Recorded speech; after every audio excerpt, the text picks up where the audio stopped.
I'm Rachel Alday, and this is the Hospitality Breakroom, a podcast full of nuggets and secret sauce, where every Monday we'll shed light on what we've learned from the countless mistakes we've made along our journey in the chaotic and rewarding world of vacation rentals. Hi, and welcome back to the Hospitality Breakroom. I'm Rachel Alday, and today is our 17th episode, I think. Helen did the math. And she said that she thinks it's the 17th. So we're going to go with that, which means it's really the 7th episode of our second season because we have seasons. That makes us sound legitimate. This is a shout out to Sam who's listening. Sam told me today he's a listener. Let's see. So we are on the 7th episode of our second season, and our second season is the season where we're talking with kind of a focus on thinking about homeowners who might be listening. So today we have Blake with us, and go ahead. How's it done? Blake has a great podcast voice. And so Blake works on our operations team, which we might be changing soon to be called the frontline team. Have I told you that yet? Yes. Yeah, there's rumors about it. So I think maybe we should do like a vote next on the next episode. We should like explain the concept of frontline versus operations in terms of naming that department. And then we could see if anyone has any opinions on that. But anyway, so you can just ponder that, all of our millions of listeners. We're thinking about changing the name of our operations department to frontline. It's so esoteric. Okay, so Blake's here. We're going to talk about operations. Blake's one of our managers. And I think we have some good things to talk about. On this podcast, we always like last minute come up with some ideas because we want it to be really authentic, like our brand. And so we're going to start off with talking about what Blake is the biggest expert in and what he does amazingly well every day, which is overseeing the operations team and the scheduling and sort of like the daily workflow and the organization of the tasks that have to happen every day in order to keep all of our homeowners' houses perfectly maintained and deal with anything that might happen during a stay, whether it's a guest or a homeowner, and get all of the people that are on our team that are like really awesome at what they do, but making sure that they're all utilized to the proper efficiency and that they're not overloaded, but that they have enough time to do the tasks, but that we also don't leave anything hanging and we close all the loops.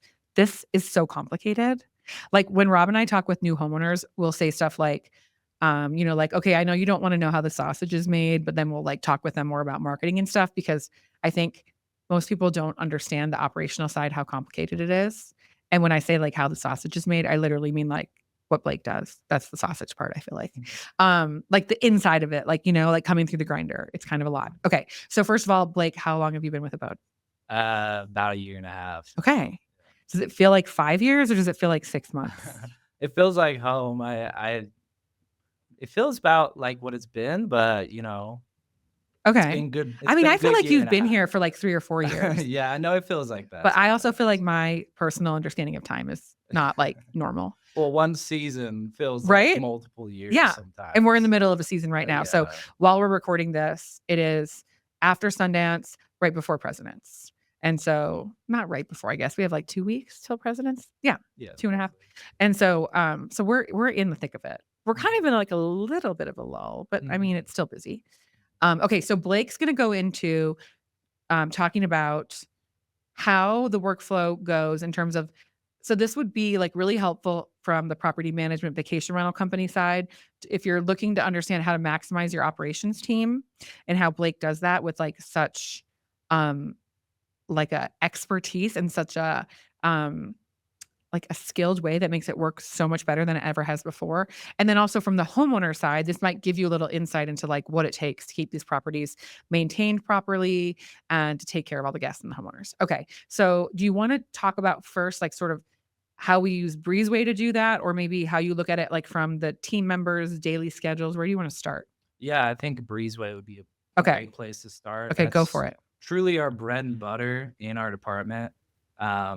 And I have to shout out Jess, of course. She created all our templates, basically the inspections we do. Yeah. She made everything. Jess Robach, that's our operations director, soon to be frontline director. Yes. Yeah. And Brittany's been a huge help. Yes. And it's really collaborative in operations about how we do things. We're always growing and changing, but the basis of it is that we have a few inspections that we have to fulfill. So, Oh yeah, of go through what course, we like, kind of what we call them, and then mhm.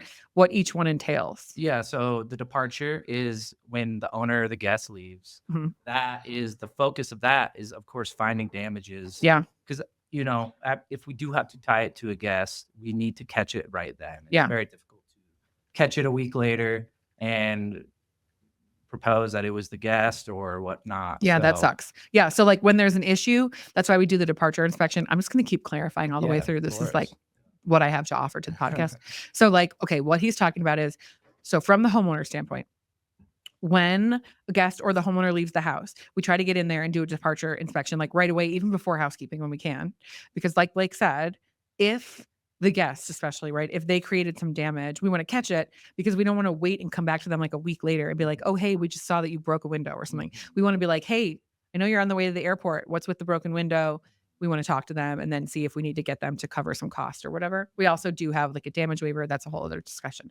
But so that's what he's talking about is that departure inspection to catch anything, whether it's a scuff on the wall, which we probably wouldn't go to the guest with, or like it could be that there's I don't know, what's some common damage that we would find in a departure inspection? Most recently, there Mhm. was a broken window, Yeah, that's why I thought a shattered window, Yeah. and when we reached out to the guests, they claimed they didn't know about it. So, but at least at that point, we caught it on the departure. We Yeah. had a bread trail Yeah. of when it occurred, Yeah. and who it could potentially be tied Yeah. to. We can talk to the inspectors that were there before arrival, Yeah. and then if anybody was there during stay for any reason.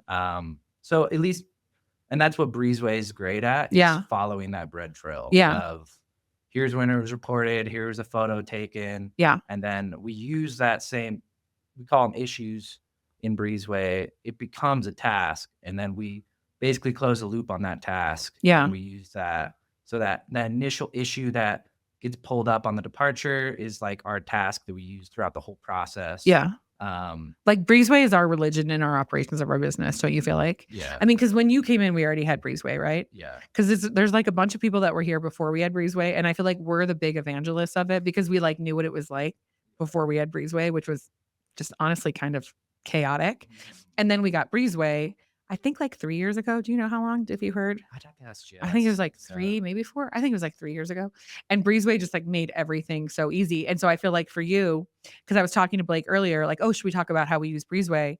And I feel like you are like, of course we use Breezeway, like, Yeah. but it's like it's such a big deal. And I think it's good. You can call out like while you're talking about this, talk about like the parts of Breezeway that you use. Because number one, I think for vacation rental people listening, like you'll learn if you don't already use Breezeway how it's so helpful. And this is not a Breezeway commercial, but like it might as well be. And they're not sponsoring our podcast yet. But I also feel like for the homeowners, one thing to think about is anything that we use Breezeway for, almost anything, we can give you a report on. So if you're a homeowner, number one, you should talk to your vacation rental company because I know we don't manage all the houses, in the country, the planet, or even the Mountain West, but we do manage a lot. And our homeowners, I feel like they can know that we have all this tracking, right? So two things. One, if you have your property managed wherever by whoever, you should talk to your company that you use about departure inspections. And if you manage it yourself, like if you're an STR person and you own your own properties and you take care of them yourself, then departure inspections. This is a good thing. And if you need help figuring that out, you can get a hold of Blake. It's Blake. Sorry, Blake. Blake at abodeluxuryrentals.com because he is the expert on this. I swear to God. Okay. A year and a half does not sound like that much time, but like seriously, he's very smart. And so departure inspections are really important to have in your process to catch those issues. And then look at Breezeway and the rest of the time that I swear to God, I am going to let Blake talk and he's going to tell you about how we use Breezeway. So for property management people or homeowners, this is something to think about how you can use it. And then for vacation rental people, this is to think about like how you can use it. For the homeowners, this is to think about whatever we're talking about with Breezeway, we could theoretically pull your report and give it to you in case you ever wanted to know. Or if you don't work with us, you work with another company and they have Breezeway that they use too. You can always reach out to your property management company if they use Breezeway and you can request reports on any of these things Blake's going to talk about because it's all tracked in Breezeway. Okay, I swear I will shut up.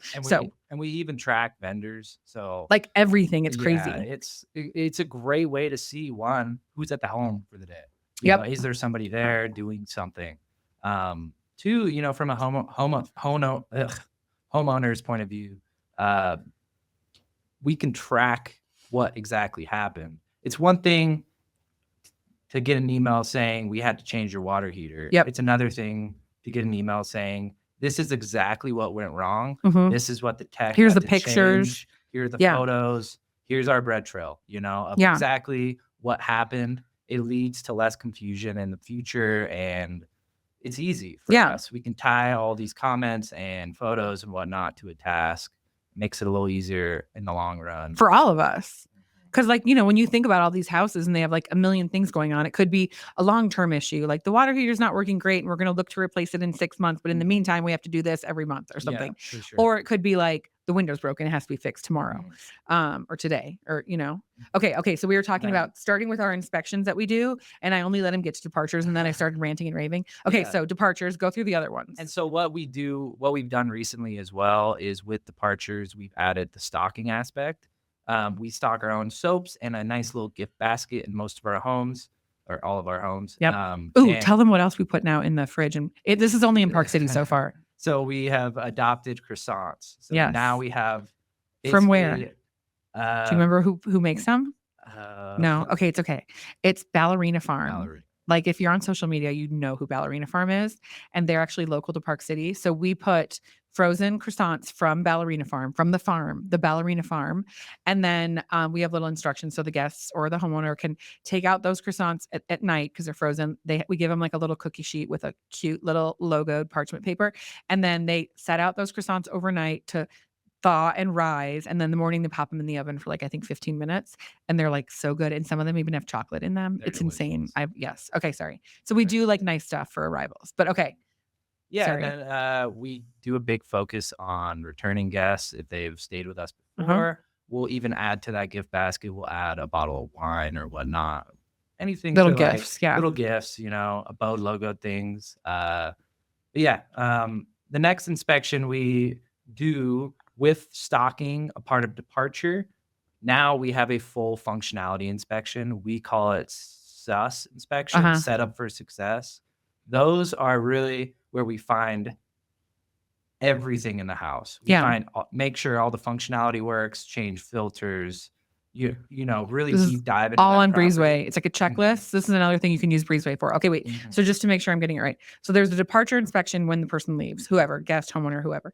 Then the next one is a SUS. Okay. So departure inspection. And then, there could be weeks, there could be some other inspections while it's empty. But let's just say there's someone checking out and like say a week later, there's someone else coming. So there's the departure, then there's the clean, then there's the SUS. How many days before an arrival, like in a medium slow time of year? We want to shoot for 2 days before the arrival. Okay. That's the SUS. Gives us time. Let's say you go in there and there's no hot water. Yeah. You need time to get a vendor out there. Yeah. Figure out what's going on. So ideally, the 2 days before arrival would be the best time to really dig deep into the property. Yeah. And spend time there. I mean, we account for an hour for each SUS. And that's truly like you may get through your checklist in a faster time than that, but spending an extra 15, 20 minutes just going through the home. So yeah, you were saying some of the things on the SUS inspection checklist on Breezeway. You want to go through, like, I know you mentioned, I can't remember what you said even. So yeah, tell me some more of the stuff on the SUS. Just the functionality aspect. Okay. We're testing every TV. Okay. Making sure your TVs are still connected to the Wi-Fi. Yeah. Checking hot tub, any access. We're shoveling snow.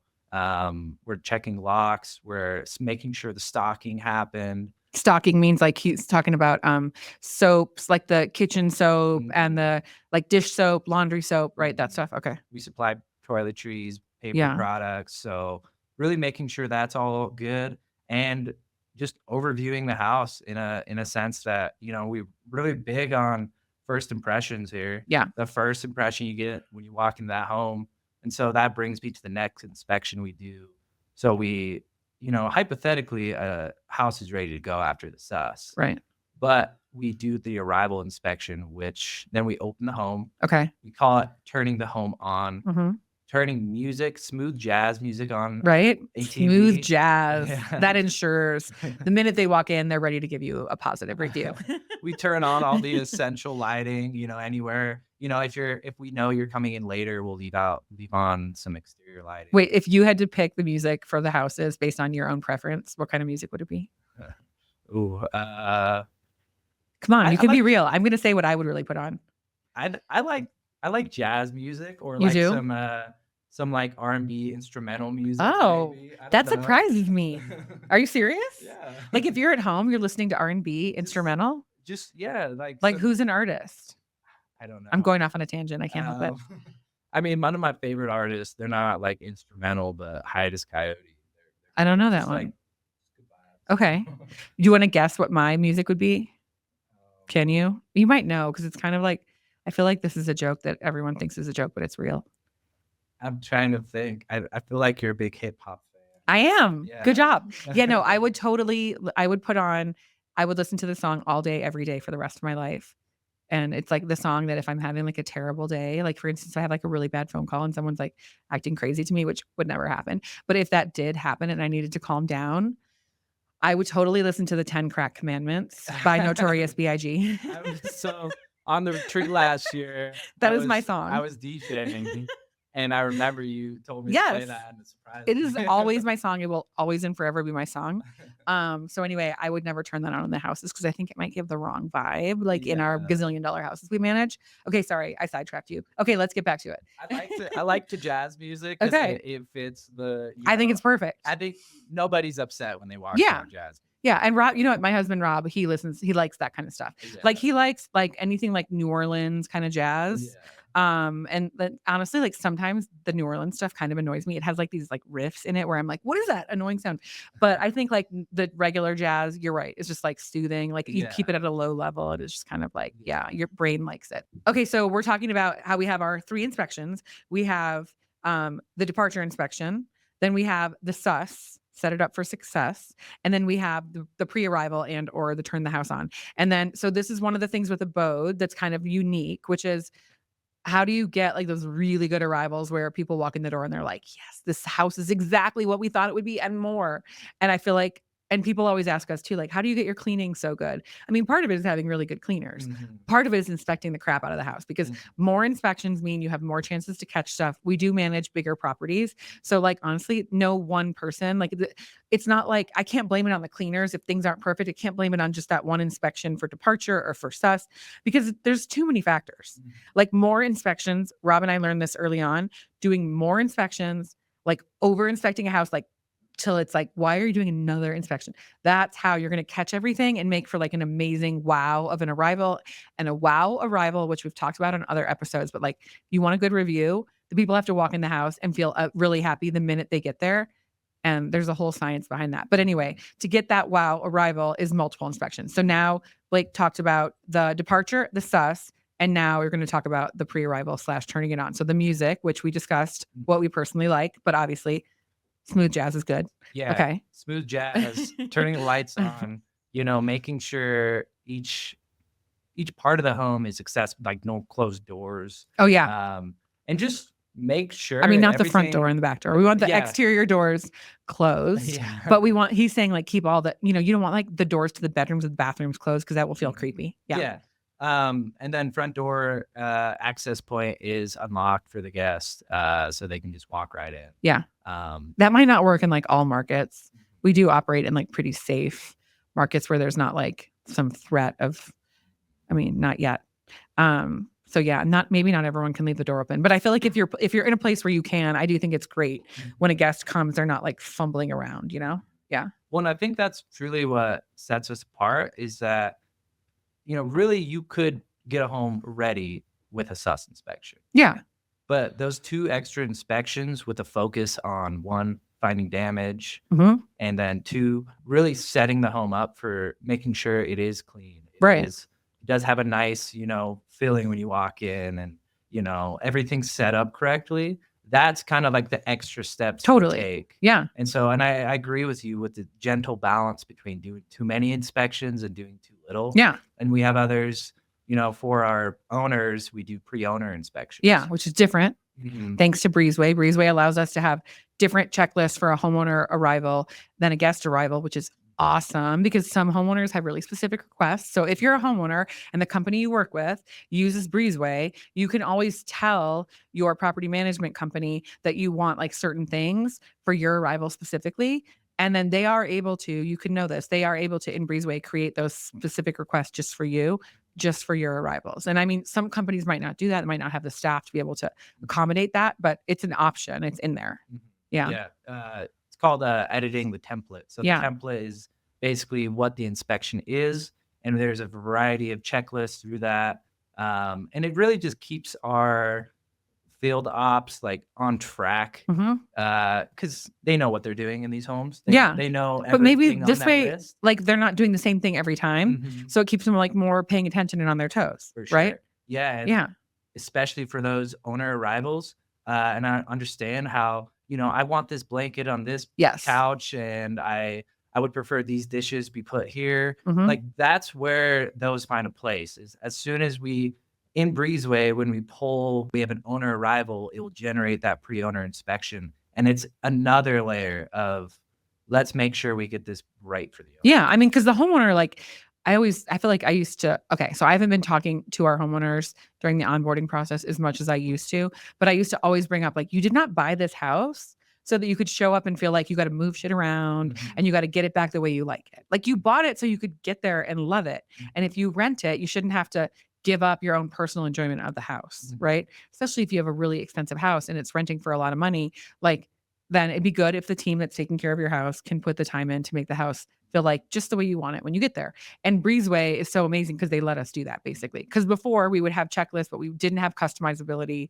And so now that we can customize a checklist to automatically go out to the person who's doing an inspection, if it's an owner pre-arrival, then they are doing it the owner inspection way. And if they're doing it for a guest, then it might be different. And it might be the same sometimes, but some homeowners have their specific requests. And like, you know what? I'll be damned. If they want their, you know, rooster cookie jar on the counter in a certain spot, then it should be there if that makes them feel good when they get there. And that's what Blake has been able to like work out with our team. And it's taken us years to get this right. But now it's like we can ensure that those things actually happen.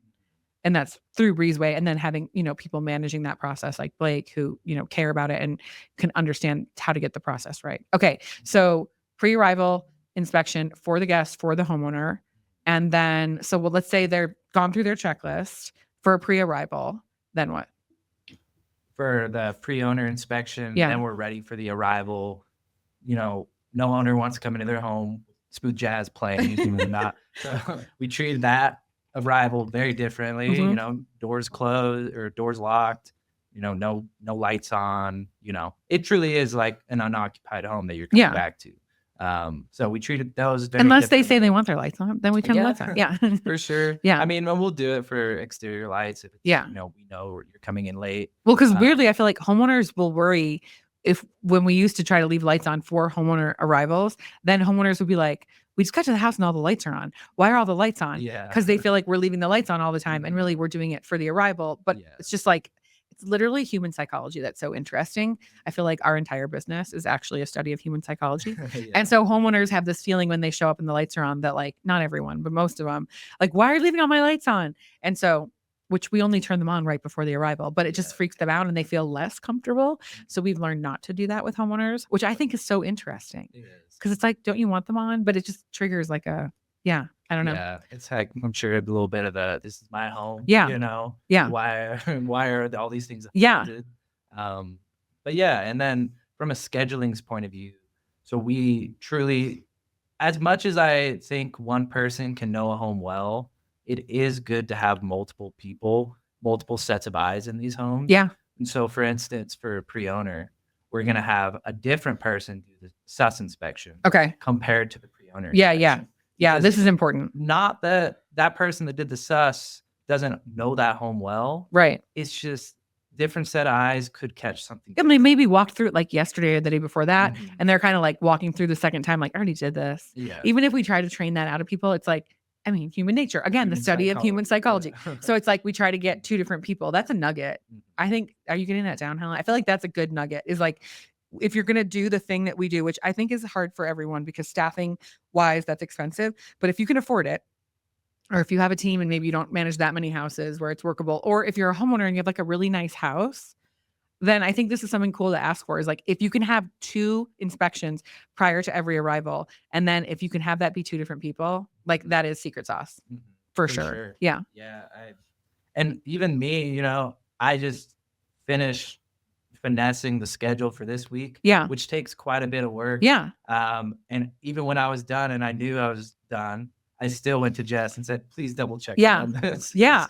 I don't want to miss something. I don't, missing an inspection. Right. Sign, that's a huge deal. And so like, this is part of that, how the sausage is made. So it's like Blake that is going in and like, think about how complicated this is. There's all these houses, there's all these we get arrival times from all of our homeowners. That's like a whole other topic. So we ask every homeowner before they're coming into town, we double check their time of arrival. And then we also do the same with guests. And we're doing that because we're scheduling all these extra inspections. So we want to get it before they get to town.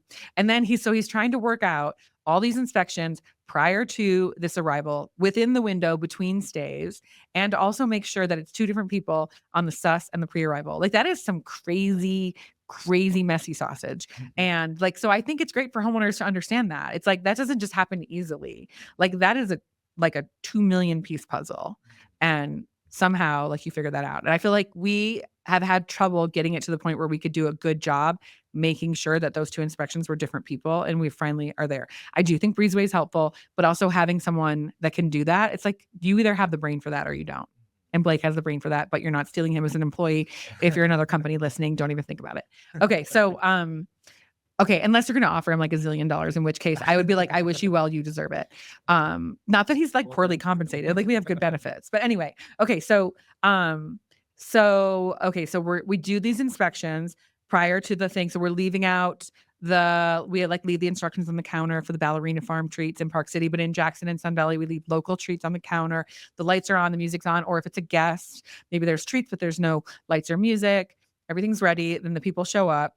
Then is the next part of the operations process that you're involved in going back then to the departure inspection, or what else? Well, then we're just focused on the guest requests. Yeah. Okay. And that's another thing is huge with Breezeway. Mhm. So with the current state we have it, guest services will be in communication with the guest, and they'll, if the task needs to happen, let's say the guest shows up and they can't get a fireplace working. Yeah. That's when it gets sent to operations, and that's all done through Breezeway. Yeah. We catch that, and then we typically, and that's where scheduling gets tricky, is we need enough bandwidth to do these inspections. Yeah. But we also need enough bandwidth to be reactive. So Yeah. it's a balance between being proactive and reactive every Yes. single day. Okay, that is secret sauce or a nugget. I don't know, Helen. You have to decide which is sauce and which is nugget. But like, I think it's sauce.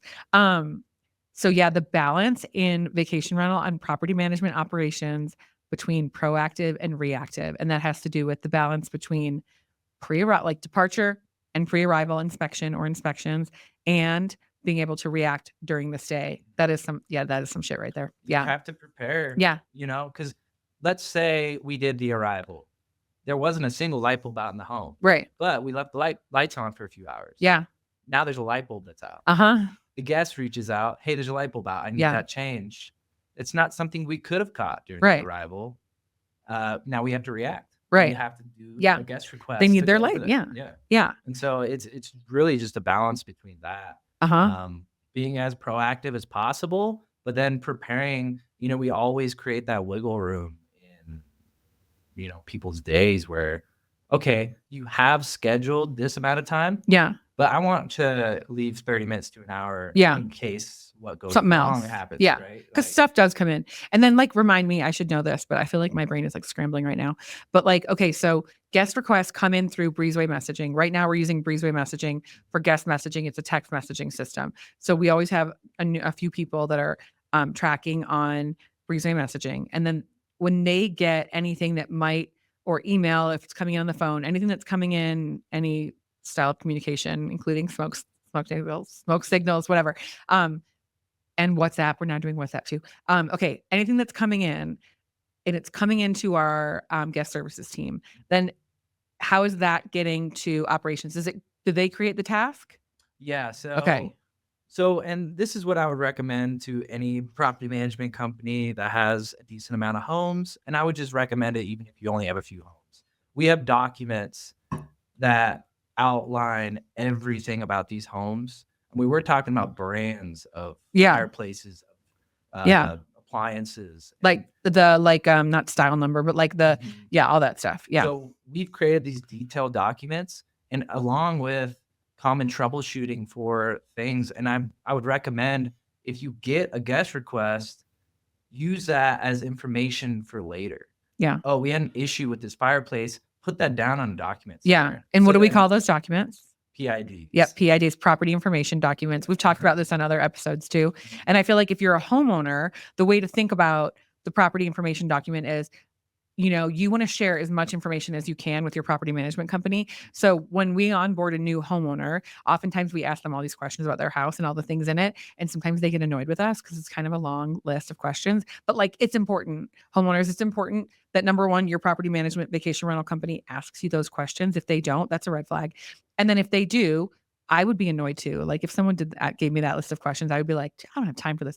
But just remember, like, just talk to that inner voice inside your head and remind them that, like, this is good, because what you want is for your company to create a property information document, because that's going to feed into the whole sausage making I was mentioning with that part about balancing out all the guest requests and all the issues that might come up, because that's enabling the team that manages the house to have all the information at their fingertips. Yeah. It's huge. Like, you might have an alarm in your home that you've never used. Right. You don't want to use. Right. We might still ask you for all that information. Yes. Because let's say one day it decides to go haywire. Yeah. I don't want to have to wait on an email from you. Well, it's going off and there's a paying guest in house. Yeah. Yeah. We might even ask for your Xfinity account information. Right. Because the big trend this year has been Xfinity, our cable, and Wi-Fi just going out. Ugh. And the Yeah. big thing about that is just having that account information. Right. Because nobody wants to get an email at 10 o'clock at night, you know, hey, what's your account information? Yeah. So that, you know, we might ask you these things, though we don't need it right now. Yeah. We might need it in the future, and we try to think Yeah. in the future about a lot of this Like stuff. the guest is there. They're trying to watch the new episode of Severance, which I already watched, and it's really good. I highly recommend. And they're freaking out because they've been waiting for the episode to drop, and it just dropped, and now the cable's not working. Like, this could happen. Like, if that was me, I would be frustrated. I don't think I'd leave a bad review over that, but I would definitely like start to get annoyed, and we don't want that for the guests. And so that's why some of this excessive information that seems like, why would you need that? You're going to need that like 1% of the time. So why don't you just ask me when you need it? Like, no, because sometimes nobody wants to take a call at 10 o'clock at night. And I don't mean us, we're fine with that, but the homeowner doesn't want to answer it. Mhm. And we might like hound them until they give us the info. Yeah. Yeah. Because we're trying to get the quickest reaction times possible. You know? Yeah. And I think we have great reaction times. We do. With a lot of our guest Our requests. reviews this year are like bonkers, insane, constantly mentioning. Mhm. Amazing. They had amazing response time. They got back to me really, really quick. Yeah. Like, I feel like sometimes I see these reviews and I legit feel like, is my team like telling them to write this? Because this is so spot on to what I would want a review to say. But there's enough reviews that say the same thing that, like, I don't think that's happening. I think it's like, we've never had an issue with someone on our team saying, hey, and don't forget to leave a review and say how great our response time was. But Mhm. sometimes I feel like that's happening because there's so much saying that. So that's another thing to look at. If you're a homeowner and you're going to work with a new company to manage your house, or if you're starting a company or you have a company where you manage houses, like having your reviews be able to show these kind of things, like quick response time, you know, really easy that they solved all these problems that we had, which of course I don't want anyone to have problems, but you know, if the light bulb goes out or the cable or whatever, that's something to look at as a homeowner. And I think it's something that if you see issues in reviews, then you can talk to your company and tell them like there's software out there. Cause I do think Breezeway again is like the best one, but I think there's other options. And it's like, this is why that stuff is so important to use. Yeah. And yeah, we're living in a fairy tale if we think these homes something's not going to go wrong. Yeah. It's all about reaction Right. time. How Yeah. quick can we react? Yes. How quick can we get a vendor? Yeah. Or, you know, our in-house handyman on it? Right. You know, that's, in my mind, the best thing we can do it from an operational standpoint. Yeah. As far as, you know, nobody's perfect. We might miss a few things, but if we are always willing to react that moment. I mean, this year, I remember one guest needed something, and I called one of the property managers that was quite literally next door. He was over there in like 2 minutes. Right. The guest was like, I can't What? believe. Yeah. They're like, do you have a time travel machine? And you're like, yes, we do. No.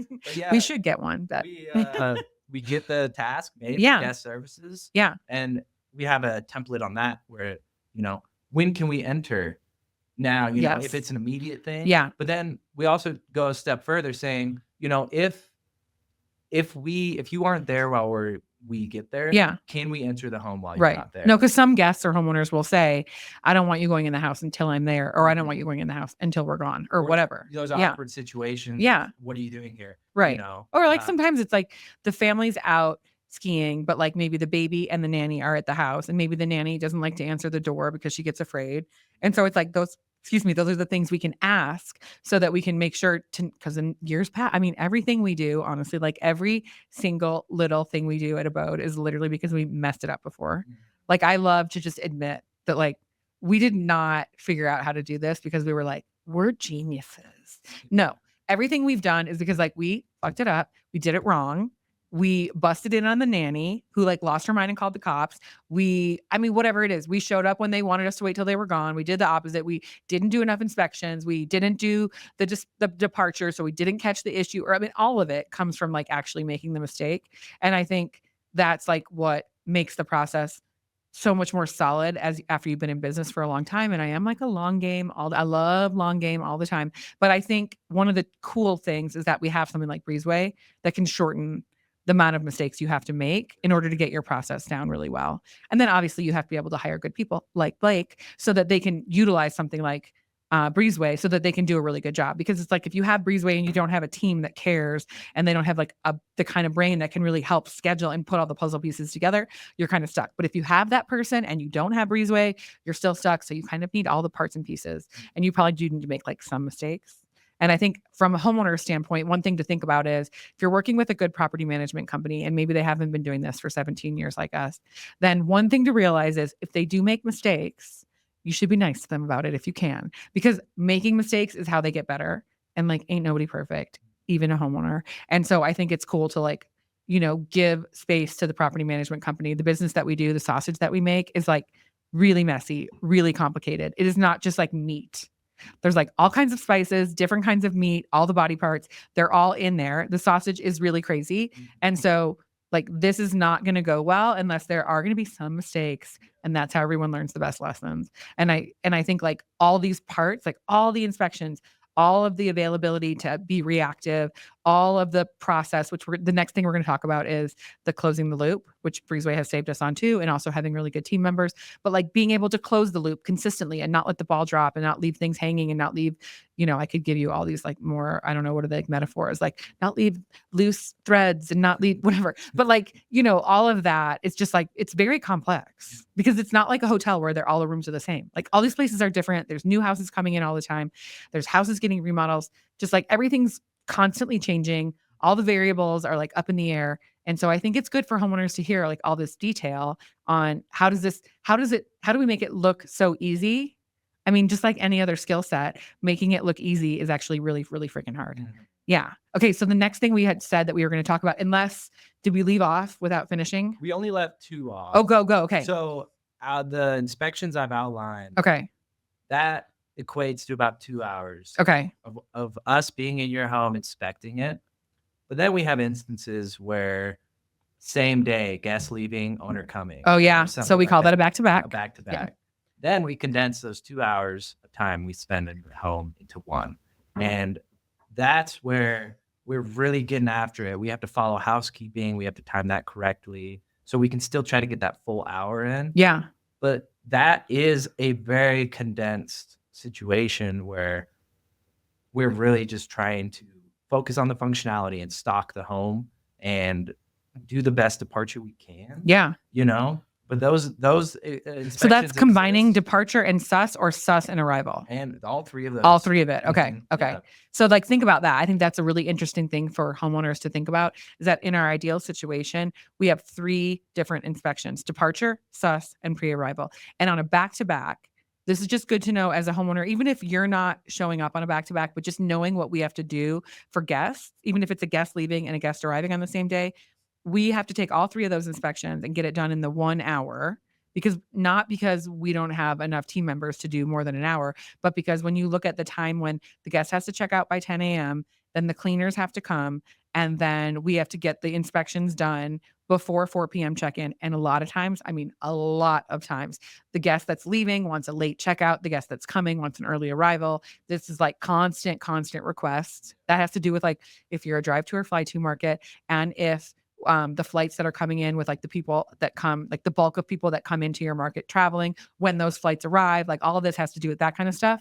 Then, you're even compressed. So if you've got between 10 and 4, but like you really don't, because you probably have more like 11 or 12 to like 3. So really you have like 3 hours for a clean and a full departure, sus, and pre-arrival. Like that is insane. That is crazy sausage. Think about that. Okay. So go ahead. Yeah. So that is, that's tricky to schedule for. And then we do one final inspection with less of an inspection and more of a come meet you at your property. Yeah. It's called check-ins. We try to do as many as possible. In-person check-ins, checking the guest in when they arrive. This is like not most companies don't do this. So if you're a homeowner and you're in, a non-abode market, then your company's probably not doing this, but they might. And if they are, I think that means a lot, because getting that done, think about that. The 3 inspections, and now we're adding in an in-person check-in, which is not even really from the inspection team all the time. That could be from the guest services team. Okay, so go ahead. This is like, it's a big deal. And it makes a huge difference with the guest. But this is like this is like doing the triple dipple sow cow flip thing, like in ice skating or something. I don't know why that came to my mind. But like, this is like the crazy hardest trick there is in vacation rentals. Yeah. When we tell people we do in-person check-ins, or we strive to do in-person check-ins as much as possible, like people are usually like, what? You do what? People in the industry. So as a homeowner, if you want that for your property, like understand that's a big ask. And if you're a homeowner with a boat, we do it, right? And if you're a homeowner with another company, just understand if that's something you want. I don't think it should be off the table, but it is a lot to ask. Okay, so tell them all the details. We do the best we can, do as many as we possibly can. We try to focus on those complex properties, the ones with a lot of niches, or in a building. So we can show you how to access. We have one at the base of Park City where we have to basically take you across the ice skating rink, take you to the ski lockers and the hot tub, but not like actually, like they don't have to actually skate, right? They go around it. But okay. That would be amazing if it was like, to access this property, you must put on ice skates. Yeah. Yeah. So, showing the guests all of that stuff, really, it shows that we care, because good luck finding that stuff otherwise. Yeah. Like we have documents we send to the guests how to get to here and there. That property in specific, it's very difficult. And then, just some of the guests we get will request check-ins. We try to focus on those. And then other than that, we just try to do as many check-ins as we possibly can. It definitely makes a difference. Yeah. It can minimize your guest requests. Yep. Because let's say one home just does have tricky fireplaces. Yeah. Like, I mean, come on. Most homes have tricky fireplaces. For sure. Like if you're not in a market that has gas fireplaces, I don't know where that would be, but like probably in the South or something. Gas fireplaces, a lot of times in order to turn it on, it's like turn it all the way left, push it in, let go, turn it all the way right, push it in, let go, turn it to the middle, and like pray. And like, because the gas fireplaces, turning them on are just like always weird. Yeah. So we give all those instructions. We have little videos and stuff we can do, but sometimes you just got to be there and show them. And that's our standard. Yeah. Check in. It's not, hello, my name is so-and-so. Welcome to your home. See you later. Yeah. It's quite literally, we won't leave until we show you every tricky thing about that house. Yeah. Any access you need to know about, ski in, ski out access, anything tricky with the hot tub, yes, like how it goes into eco mode by accident, which why does that happen so easily? Can someone invent a new hot tub control that doesn't do that? Okay. Yeah. And it makes a huge difference. Shows up in reviews. Yeah. People love them. Yeah. But then, also making it clear to the guests that we want to communicate beforehand. We don't necessarily want to show up to the property and say hello, We don't want to surprise them and be like, hey, we're here in your face. And because nobody likes that. Yeah. So, that prior communication before they arrive, would you like to get, when are you going to come? When's your check-in? When's your check-out? And then, is there a good time we could stop by? We want it to be convenient for you. If you have dinner plans, you don't need to push those just to meet us. Right. We can work around it. We can come the next, if you're getting in late and you just want to get to the house and chill, we could come the next morning and meet you, what time is good. So we can show you everything, yada, yada. Yeah. And we used to, in the old days, we checked every single guest in. When we were a lot smaller, that was more possible. But then COVID happened and nope, obviously we couldn't. There was a little while where we weren't allowed to even be in the house when the guests were there. And then people didn't want us to check them in person because there was the whole whatever. I forget the word for that, like, no contact, everything.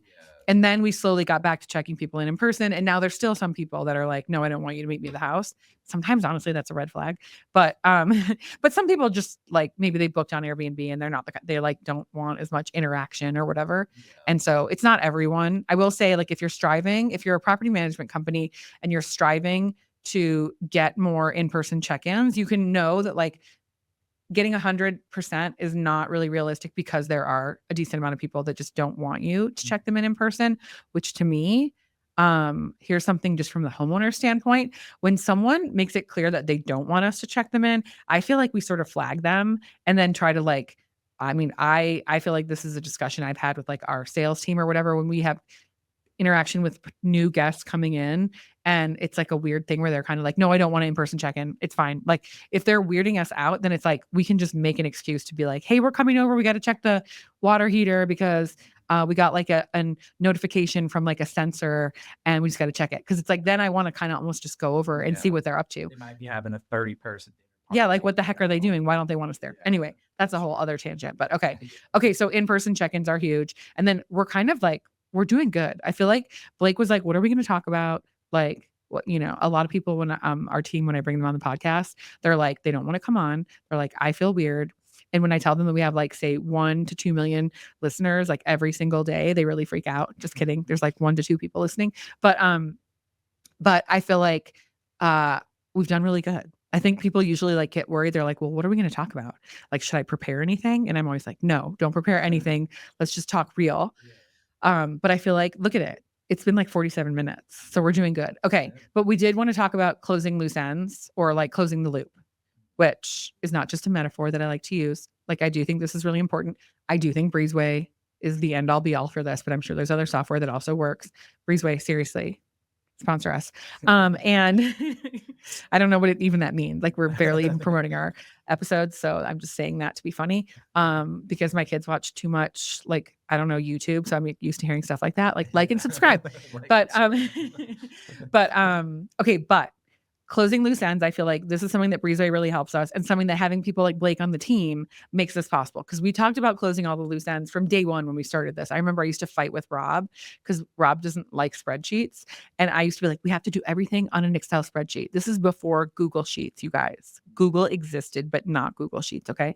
And Airtable, I don't think it existed. And so I would always be like, we need a spreadsheet. We have to check the boxes, And it took us a long time to even do that. But now that we have Breezeway, we have this great tool, but it doesn't work, like I said before, unless you have like a Blake or someone like that. So you want to talk about your process and your management on how you feel like you have improved upon us being able to close the loop. Okay. Yeah. We also have... Wait, and tell them like what I mean by closing the loop, because maybe that doesn't make sense to everyone. Leaving something unresolved. Yeah. Yeah. So we have multiple people. We have Marilyn as well, that runs our maintenance department. But from an owner's point of view, nobody wants to pay for a vendor to come and tell you the thermostats were out of battery. Yeah. So, let's say we get an issue from a guest, or we notice something.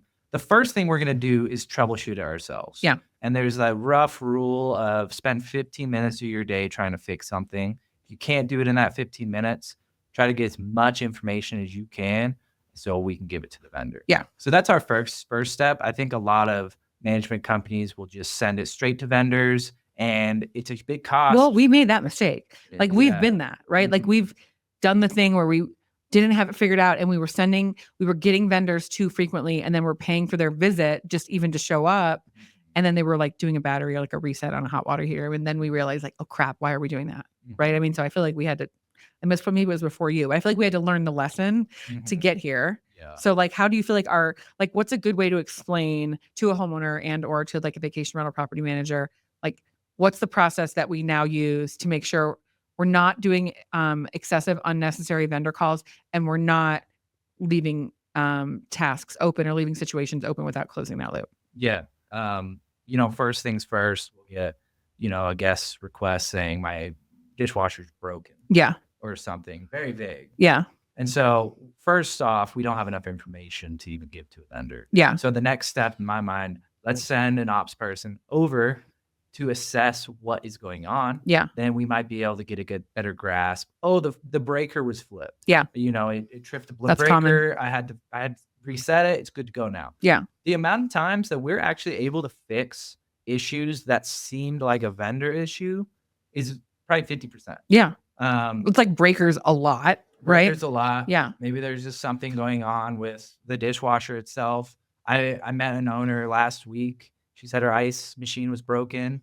I fixed it in 5 minutes. Yeah. It just sometimes takes the knowledge of the home, Yeah. the appliance, or what is happening there to really just get a better assessment, because it's much easier to call a vendor if we have the details. Yeah. Oh, we checked out this dishwasher. It actually is providing an error code. Yeah. We need to reset it. Like, can you Yeah. go there? Now, one, they know what parts they need. They Yeah. know what tools they need. It's going to minimize the cost that we're paying the vendor. And also, it's just us kind of double checking the guest. Yeah. Not that we don't trust the guest when they say the dishwasher is broken. Right. It's that we kind of want to get a better assessment ourselves. Yeah. And they might not know. Like if it's me, even when I'm at my house, if I have an error message on my dishwasher, it's like I will do a Google search and try to figure it out. And sometimes I'm like, I don't know. Like I looked it up and I can't figure it out. And so it's like we're doing that for the guests. For sure. Right? We're taking that step for them because they're on vacation. They probably don't feel like trying to Google the error code. You know? It's not like we're experts at these things. We're not experts at running your TVs and AV systems. Yeah. I mean, we try to be, but we Google. Google is a great resource. And I think utilizing that is huge. And that's another aspect with these kind of requests, with us updating the property information documents. The hope is that maybe we can resolve issues remotely. Yeah. As we find an answer in the PID or, maybe a quick Google search. Right. And that's kind of a part of our template. Did we try to solve this remotely? Yeah. If we just couldn't, we need to be there. Yeah. We're going. Like we're just going to go over there anyway. And if there's some confusion about like, hey, can you take a picture of this or something? And they're like, I'm not there. We're just going to go anyway. Yeah. As far as closing the loop, we won't close a task until it's completed. And that is apparent to me as I open up the dashboard. In Breezeway, tasks are not completed. Yeah. And a task, that's the bread trail truly. So if it's not closed out, then we still have work to do. Yeah. And if that's, I'd say that a bulk of those we're waiting on a vendor. Yeah. And one thing we're trying to get better at is getting more information from vendors. Yeah, which is hard. A lot of our vendors will say, I replaced it. We're good. Yeah. And you're like, show me a picture. Tell me more. What did you replace? What did you do? I want to say more, vendor. I want to give the owner all the details. They have to understand if there's a cost for that, they have to know what they're paying for. Mm-hmm. Yeah. Like, what did you replace? And we can't tell them if the vendor doesn't tell us. But you can't just tell the homeowner, well, the vendor didn't tell me. Yeah. Believe me, I know that because we've tried. We've made that mistake too. And so it's they need the information. For sure. Yeah. And kind of have to get it out of the vendor. Yeah. They won't tell you. They'll just send you a text saying we're good here. Mm-hmm. So you really do have to be, okay, explain to me, please. Yeah. Spend the time. Yeah. And when you do it, when you do reach back out about it, they're always fairly nice about it. Usually you can get in contact with the tech that actually did it. Yeah. And that's what we like to happen before we close a loop. Yeah. So that if, we send the owner the bill the next month, they're like, wait, what was this? Yeah. We have the bread trail. Right. And it's like, you don't want to have to go back to the vendor later and have them try to remember. It's like, do that as quick as you can. Mm-hmm. I mean, so I do think that's one nugget there for, this could be, this is more to a vacation rental company than a homeowner, but I think this is a good thing for a homeowner to understand about how the process goes. It's like, if you're using a task management tool like Breezeway, part of something that's integral to the process is having someone whose part of their job is checking all these open tasks every day and making sure everything is either in process to be closed or closed. And that's like a big part of their job is like, what are all the things that aren't taken care of yet? Because there's the front end of like scheduling the tasks, putting them in, keeping them going through the process, like creating that breadcrumb trail. But then there's the last part, which I think like as a business, we did not do as good with in the beginning, which was making sure we close the loop on everything. And like Blake said, it's like closing that loop means like getting the data, the really good information from the vendor, getting the photos, and maybe it's people from your team that go over and take a picture. Yes, the dishwasher's fixed. Here's a picture. Or yes, the scratch on the floor has been repaired. Here's a picture of what it looks like now. Like all of that, closing the loop so that the homeowner can feel comfortable. So I guess the homeowner's point of view on this is like, if you feel like you're working with a company who maybe isn't closing the loop that well and you're like not feeling comfortable, one way you can coach your property management vacation rental company to help you feel more comfortable if they're like smaller or newer is to help talk about closing that loop.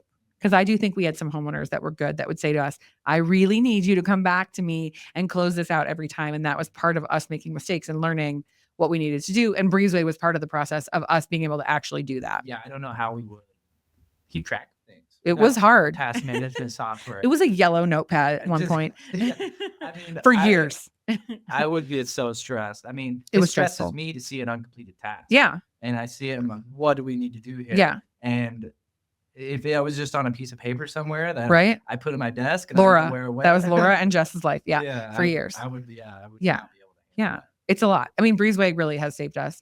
And I do think having the mindset and look, we are like blessed that we have enough people that we can have enough people on the team where like someone can be responsible every day they're working to check all the uncompleted tasks. For sure. Like that's lucky and everybody doesn't have that. And I think that's something to think about. If you're a homeowner, if your company's not that big, they probably can't necessarily put a person on that. So, take that into account. But for bigger companies, if they're not doing that, they should.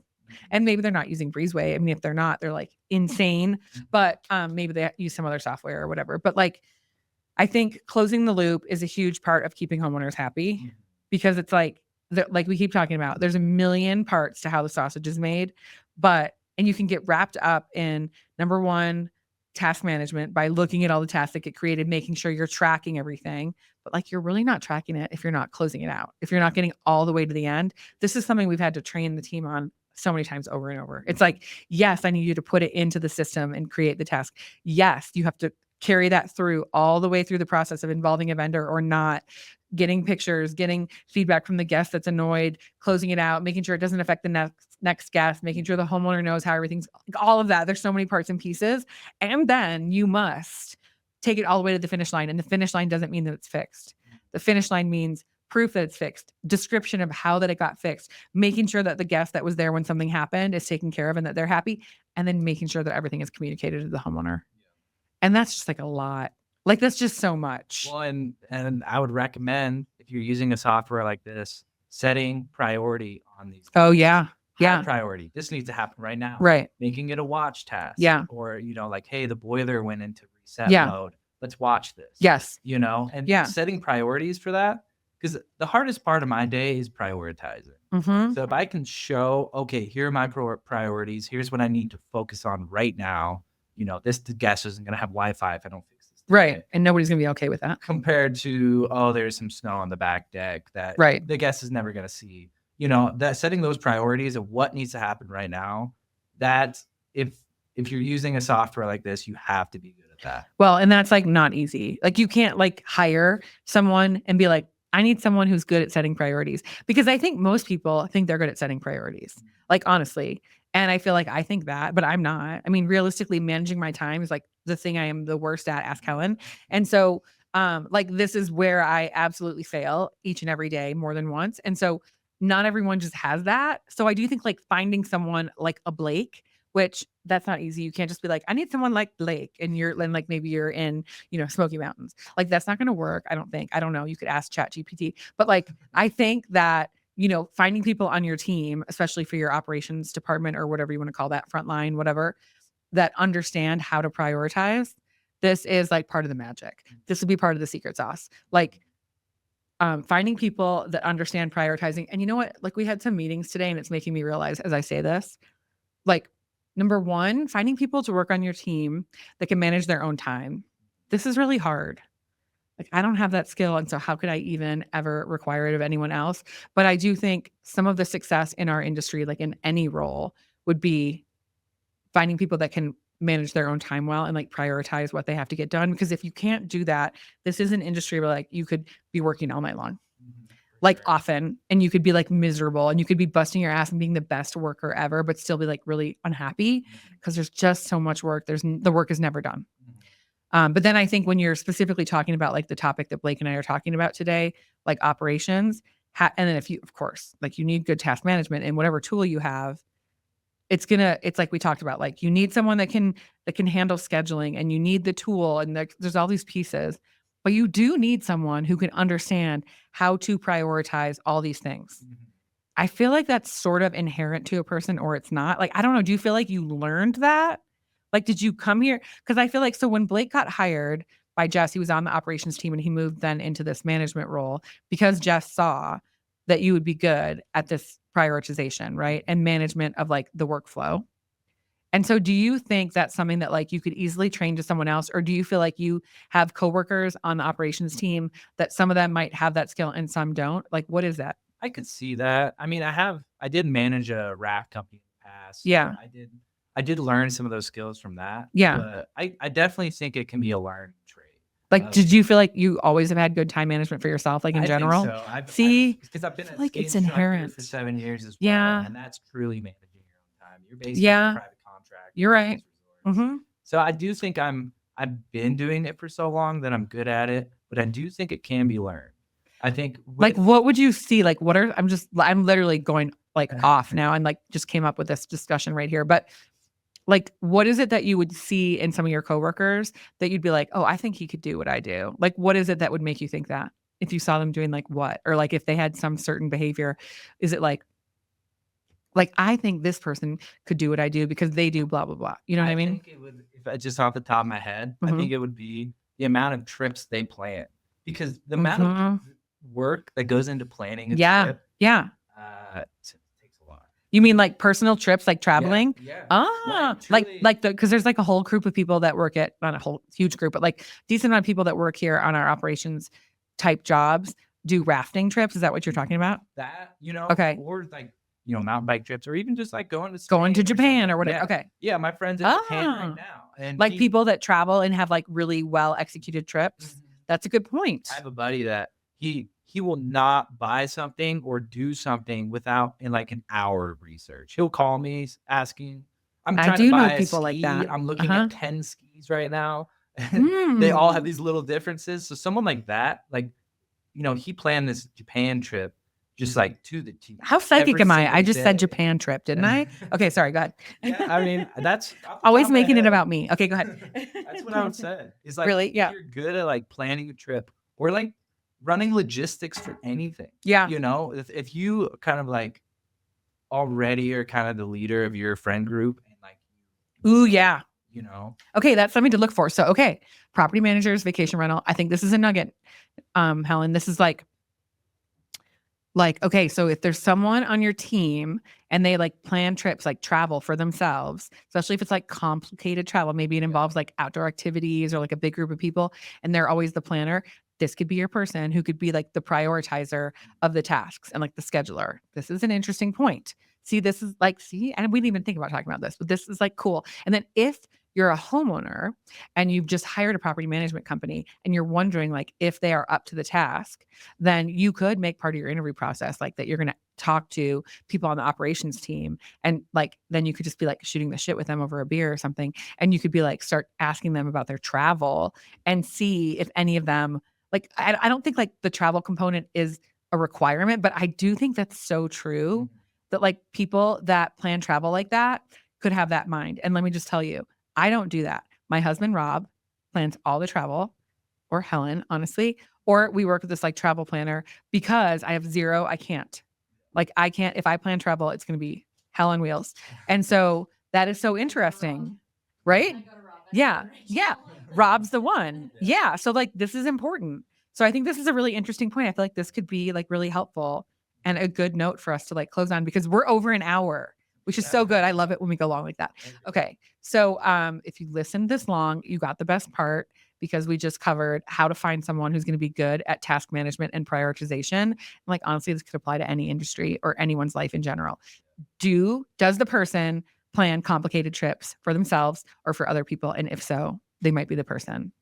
I'm sure there's other things you could look for, but we're just going to give you that one. We are actually not psychologists, even though it seems like it. I feel like working in property management, or at least working in abode because of our high-end clientele, I feel like you work here and like maybe already at a year and a half, but like definitely by like 3 to 5 years, I feel like you literally have like this different understanding of the human psyche because of just so much of what we deal with, whether it's our vendors, our coworkers, but mostly our clientele. And just like the insight that you have into people's brain when they're traveling is just so interesting. And when you're like dealing with their real estate purchase, which is like a whole thing. Okay. All right. Do you feel like there's something that we did not cover that is pertinent to this episode? I think we covered most of it. Okay. I think we did good. I think we could compile some more topics. We can have another episode. You can just be on next time too. We have a weekly episode, so feel free. You can just be the next guest until we cover as many things of your brain dump that we can. Okay. Because honestly, barely anyone else will be on. Like Blake just filled in last minute today. We like had someone else and they were not having a good day and they were like, I don't know if I want to do it. And so Blake was going to be on next week. And we were like, can you just do this like right now in 5 minutes? And he said yes. So look, I mean, see, not only does he prioritize tasks and put the puzzle pieces together of everyone's schedule, also he can just drop everything and like do a podcast with no advance notice. That's amazing. Okay. Again, you cannot hire Blake. I mean, you can. If you're going to give him a really, really good deal, then I will not be mad, but otherwise don't even try it. Okay. So I think that's all we're going to do for this episode. I bet you they're going to start playing the music now. You'll hear it if you ever listen to the podcast. Once we start closing out, there's like this really jazzy, kind of jazzy, upbeat, jazzy music. Okay. So anyway, thanks for listening to everyone who's listened to this episode today. And please come back for our next episode.